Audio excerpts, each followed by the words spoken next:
Mabilis na nilamon ng apoy ang mga bahay na ito sa San Carlos City, Negros Occidental. Kita sa drone footage ang lawak ng sunog na umabot sa ikatlong alarma. Naapula ang apoy matapos ang halos 2 oras. Nasa 85 bahay ang natupok at nasa 100 pamilya ang apektado. Upon responding, medyo lapad-lapad na siya. Very light materials lang gid siya. Dikit-dikit kayo ang panimalay. As of this year, I think this is the widest. I will try to check if kung may power interruption, maybe candles or sigarilyo. 6 na bahay naman ang nilamon ng apoy sa Sabangan Mountain Province. Naapula ng mga bombero ang sunog matapos ang halos 2 oras. Walang nasaktan sa insidente, pero naitala ang halos 3 milyong pisong danyos. Patuloy ang investigasyon sa sanhi ng sunog.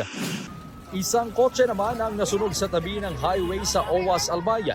Noong una ay bumuga ang makapal na usok mula sa hood ng sasakyan hanggang sa tuluyan na itong nagliyab. Sinubukan pa ng driver na apulahin ang sunog gamit ang fire extinguisher na ipinahiram ng isang motorista, pero lumaki pa rin ang apoy. Agad namang dumating ang mga bombero hanggang sa maapula ang sunog. Walang nasaktan sa insidente. Para sa GMA Integrated News, Kim Salinas ng GMA Regional TV. Ang inyong saksi.